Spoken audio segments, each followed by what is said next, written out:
So good morning and welcome to the JW3 Friday briefing. And in case anybody doesn't know me, I'm JW3, Head of Adult Education, and our guest this morning is Anton Marks. Anton is, let's bring you onto screen as well. Anton's a British-born Israeli. He's a founder member of the largest urban kibbutz in Israel. And I noticed you put largest, which makes me wonder whether there's another one now, because I think when we first spoke, you were the only urban kibbutz. Well, maybe you'll address that a little bit.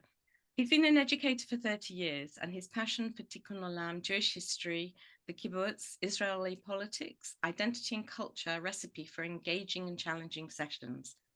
And Anton presented an online course for us during lockdown, at which point we thought the world had sort of turned on its axis. But of course, what happened on the 7th of October turned us even more. And these 5-day briefings proved so important as a connection between each other and between us here in Britain and in Israel, both with Olim and with Sabras. And we're so grateful to all of you for giving your time.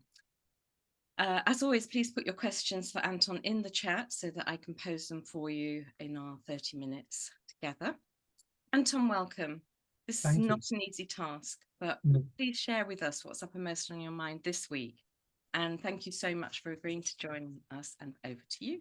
Thank you. Good morning, everyone. Lovely to be here. It's fascinating to meet a whole array of British Jewry, left, right, religious, secular, all sorts of people with all sorts of views and opinions, and none of you have any idea what I'm about to talk about, which will make for an interesting morning. I'm going to share where I'm at and my thoughts and what I've been doing. I'm guessing that we'll meet you in different places. Any content related to Israel these days is superly charged, and we have emotional responses. So let's see how we go. Firstly, again, my name is Anton, originally from Manchester. I've been in Israel now for 25 years, living in the north of Israel, urban kibbutz Mishpor. That's another conversation describing the kibbutz. And what I wanted to share this morning is some hope, because I think that over the past 7 months plus, I have been searching for that hope as an Israeli living in a extremely difficult, challenging period. There's plenty of trauma here. There's plenty of loss here, there's plenty of sadness here, and the thing that for me enables me to get up in the morning and believe in the world and believe in human beings and believe in the possibility that this current reality can change for the better is to have optimism and to have hope. And the thing that has given me the most hope over the past 7+ months is the community of Jews and Arabs that we established in this city 5 years ago. The Bustan community is a community of activists that live in this city. The city is called Nof HaGalil. For those that know, it used to be called Nazareth Elite. It's not far from Afula, is the nearest big city. For those that know Afula, for those that know Haifa, the biggest city, it's due east from Haifa, so that's how far north we are. We're not quite up into the rockets from Hezbollah north, but we're in the north of Israel. And 5 years ago, a couple of guys from my kibbutz, together with an Arab Israeli in our city, decided to establish a community of people living in this city and that believing that we need to live together, a shared existence of Jews and Arabs together.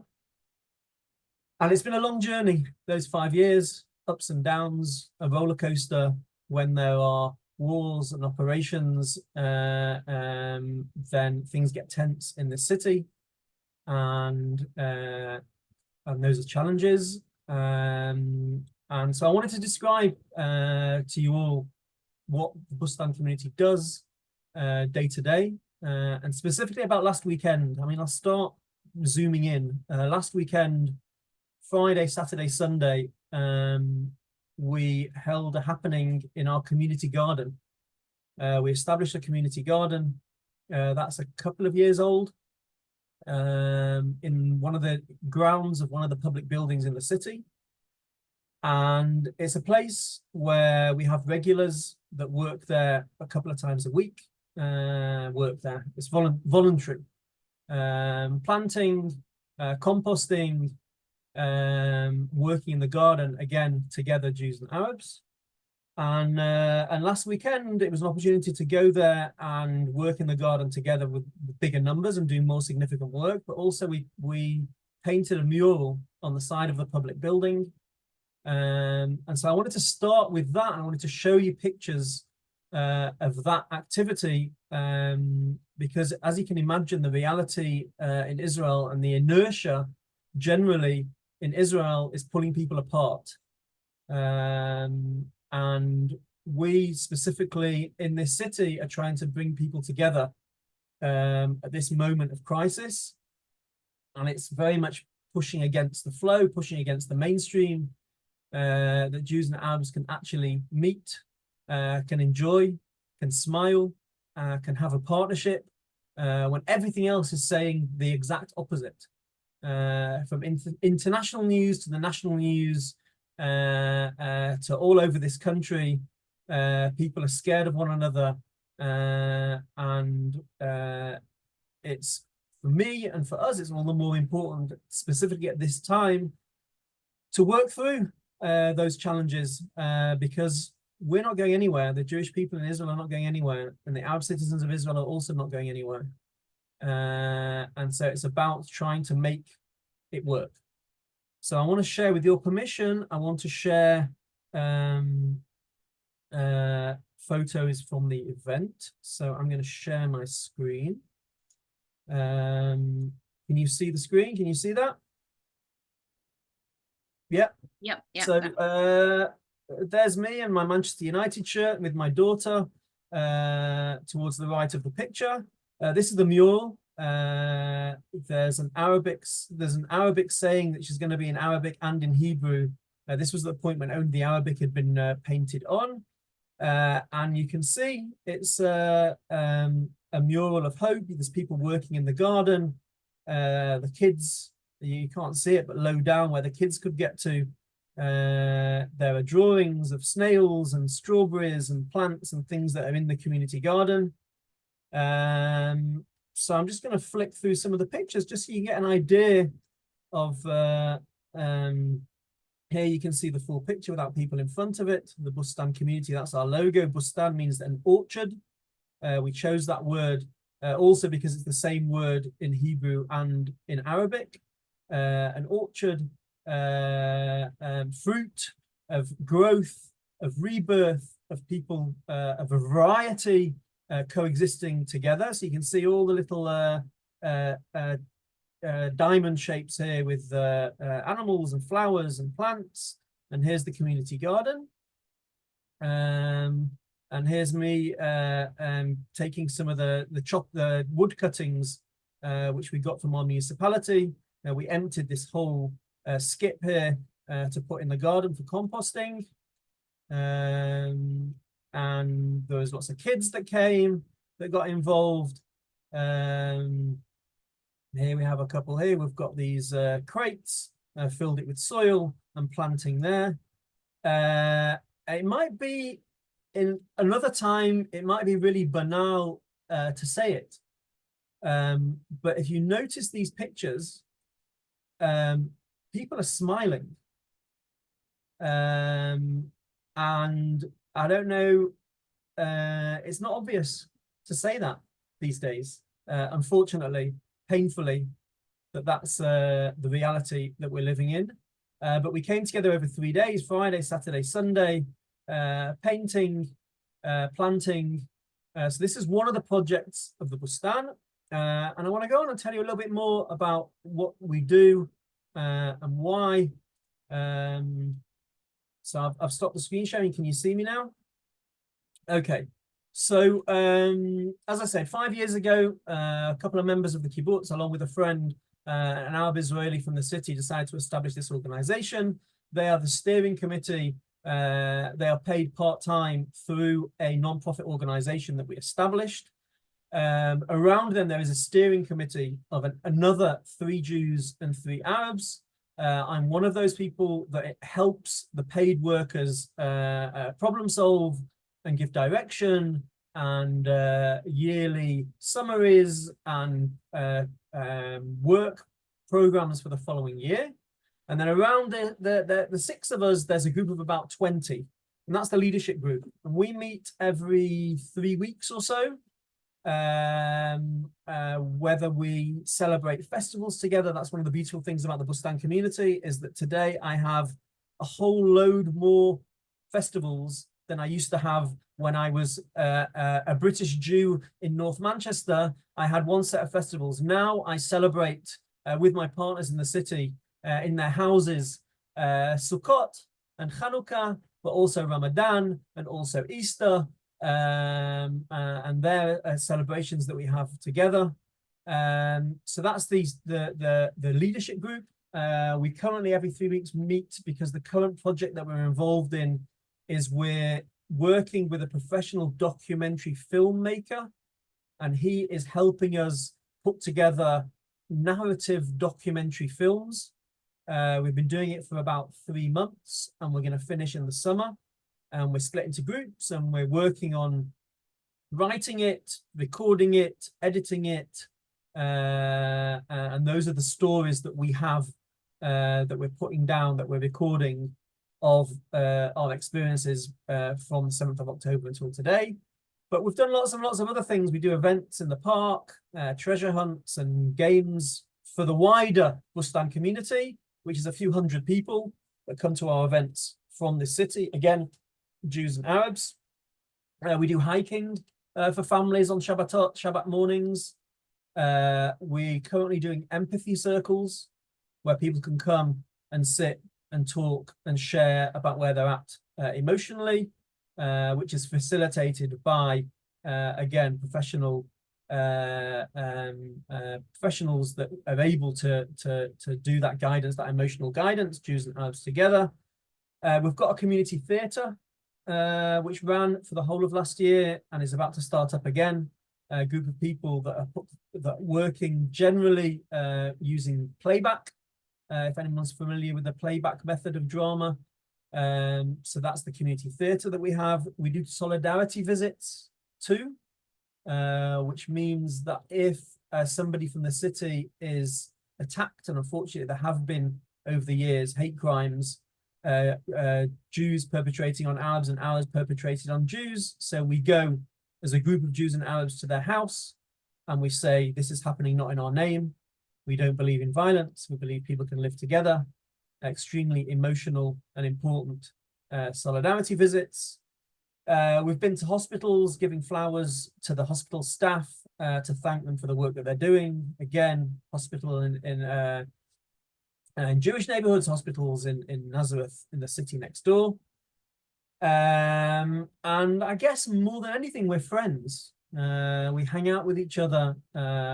We get together as families with our kids. Because, again, we believe that it's possible, not only possible, but desirable to recognize our differences, but also to live together. And one more thing I'll say, one more thing, is that you maybe ask, how has the 7th of October affected us as a Bustan community? So again, our events have been pretty, like I just heard from Judy about the JW3, since the 7th of October, more people have attended our events, looking to come together and looking to find that solidarity, which is actually amazing. And one of the first projects that we set up very quickly after the 7th of October are joint patrols. Whenever things get tense nationally, there's a fear that the city will ignite. I don't know if people remember, but a couple of years ago there were riots all over Israel, but specifically in the mixed cities, in Lod and in Ramla, in Yafo, and the only place in the country where there wasn't interracial riots was in this city of Nof HaGalil. And we like to think that it was no small part because of the activities with the Bustan. Also, the mayor was very, very active in trying to prevent violence. And so what we did after the 7th of October, we established patrols in which we'd go out in a car twice a day, generally two to four people in a car, Arabs and Jews, driving around the neighborhood with a flashing light on the roof. And we'd drive around with tea and chocolates. We had chocolate specially made with writing in Hebrew and Arabic with messages of non-violence. And we drove and we stopped when we saw people sitting on benches, being in parks, and we got out of the car and we sat with them and we talked with them. And over 15 consecutive weeks of doing this, we did 88 patrols. So it's pretty much every day.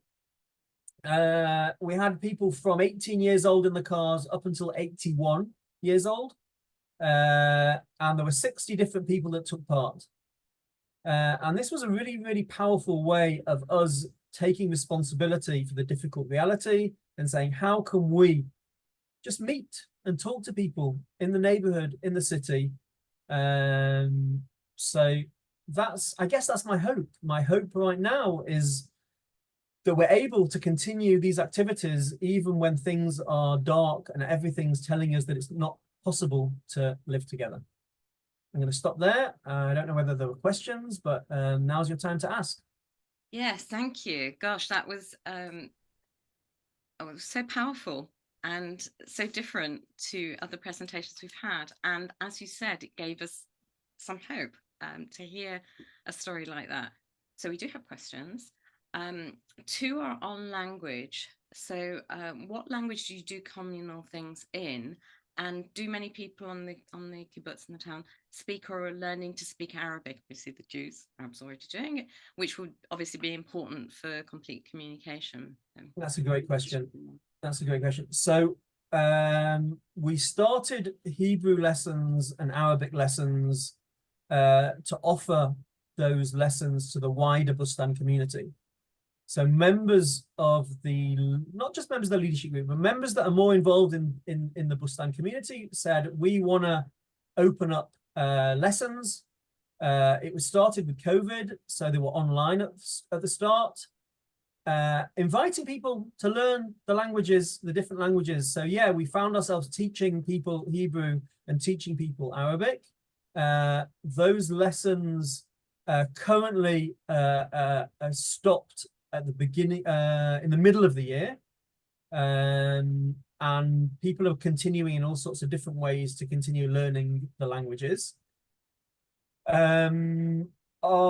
It depends. Our meetings are in both languages. When we have, for example, each year we do a very difficult, emotional, but important meeting, ceremony, memorial around the national days, the Day for Fallen Soldiers, Israel Independence Day, Yom HaShoah, but also the Palestinian Arab commemorative days, Land Day and Nakba Day. And we do those, we've started doing those together, and they are pretty intense.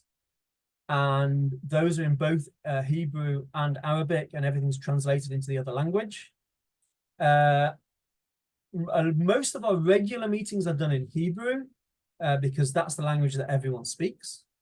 In the smaller group of 20, so it's a balance. It's a balance between making people feel comfortable and being able to express themselves on the one hand, but on the other hand, making sure that people understand each other. So it's something that we're in that tension of the language tension. Yeah.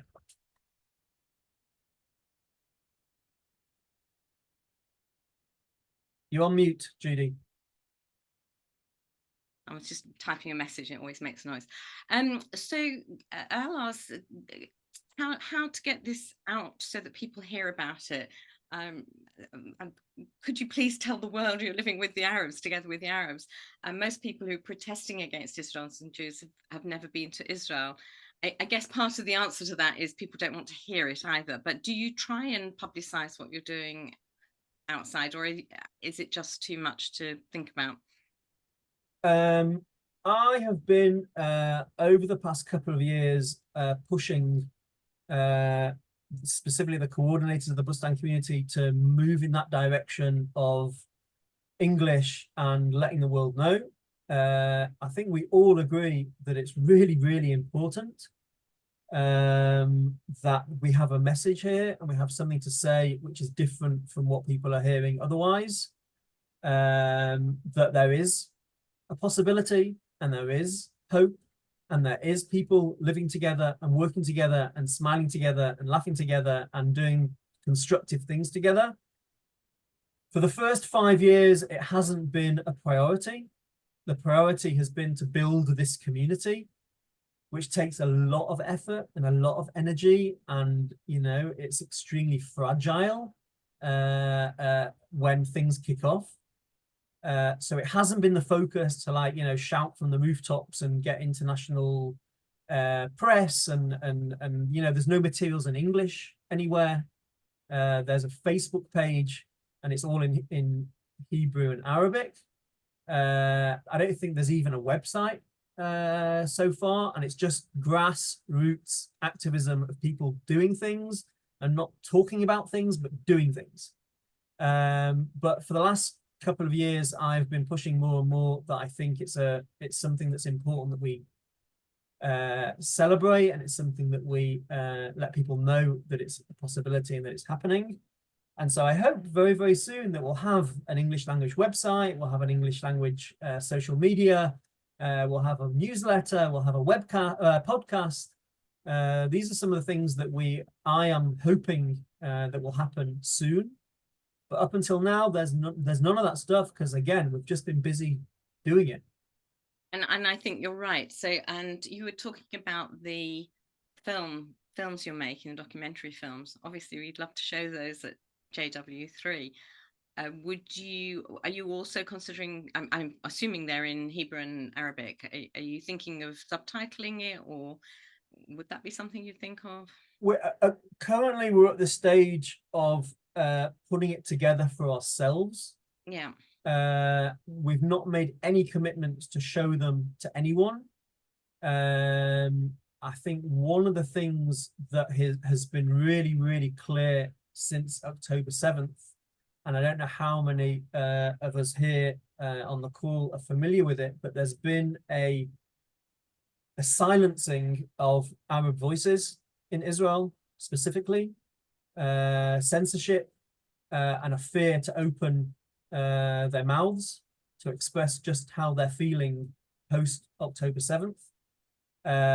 You know, people have lost jobs for posting things. You know, people have lost jobs for writing that it pains them the loss of civilian lives in Gaza, and people have been basically on social media lynched, and then in real life.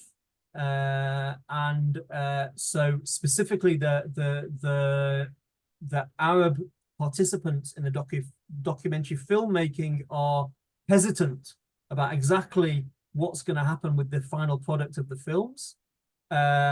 We've started to talk about an evening that we'll do in the city of Bustan community members, which is already a circle wider than the 20 of us. You know, it's 200, 300 people. Whether we're going to want it to go further than that depends on the permission of the people that have actually made these films. So there's no promises about exactly how wide the audience is going to be for these films, because currently we're doing it primarily for ourselves, for us to process what we've experienced and to share those with each other. But you never know where it's going to go. Yes, sure, and obviously just keep us in mind. So, and when you showed us the lovely photos of the kids working together, and you mentioned that they do interact, but do they actually become friends in the same way that the adults do, and hang out, as it were? Um, One of the things that helps is that quite a few of the kids go to the mixed schools. We as a kibbutz run a school, a public school in the neighborhood, and the population of the school reflects the population of the neighborhood, which is mixed Jewish and Arab. So a lot of the kids know each other and spend time with each other day to day. So they hang out.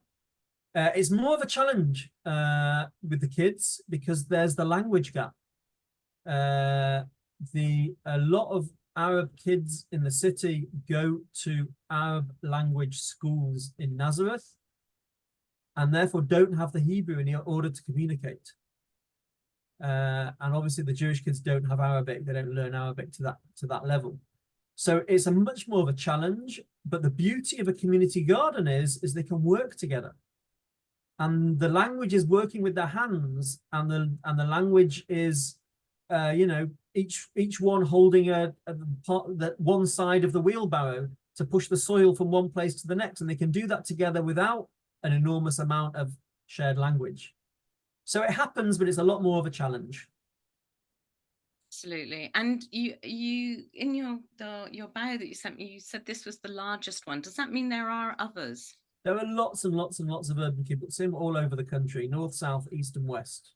In pretty Excellent. much every urban center in the country, there are people living together as a community and involved in social action and social activism in their surroundings. They're everywhere. Wonderful. Okay, we have 3 minutes, and of course the hardest question is always the one that comes last, which takes us back to politics, and you can not answer it if you want, but it comes from Alan, who says, Boker Tov, Anton. I won't mention Man City, but I will ask you this. A poll this week has shown that Bibi is more popular in Israel than Ben Gantz. How does that sit with you alongside your work? I mean, I'm guessing that everybody can guess my answer. My answer is that Bibi is a destructive force, and we are not going to be able to get out of the mire that we're in until he leaves his post. To have a prime minister that's so caught up with himself and his needs and fringe populations in this country. Until that changes, we're going to be continually being in a cycle. And I think there needs to be a new leadership. I'm not entirely convinced that Benny Gantz is the man to significantly lead this country to a new dawn. But I'm convinced that he's better than what we have right now.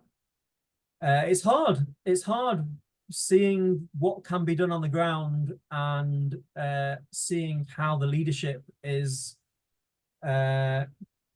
basically destroying any hope or trying to lead us in a place into a cul-de-sac.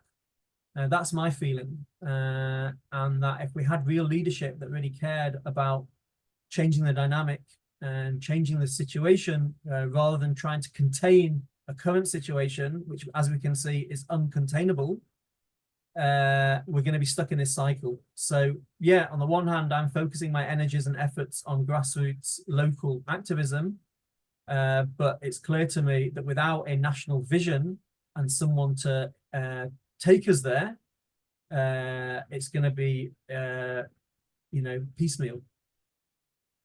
Yes, I think that's as good an answer as any, and we have to congratulate you on the work that you're doing. And it's not for congratulating; it's your life.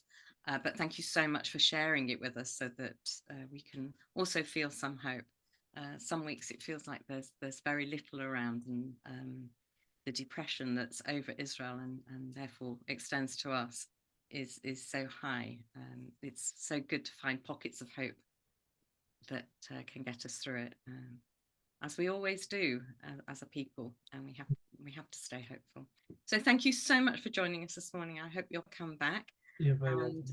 And obviously, if you're in England, let us know, in London especially, so you can come and talk to us at JW3. Sure. Thank you all for joining us this morning and for your questions.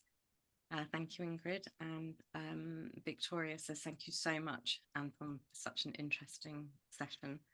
And wish everyone a Shabbat Shalom, especially in Israel, but also here. And look forward to seeing you again next week and at JW3 and online.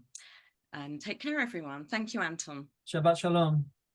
Shabbat Shalom all. Bye.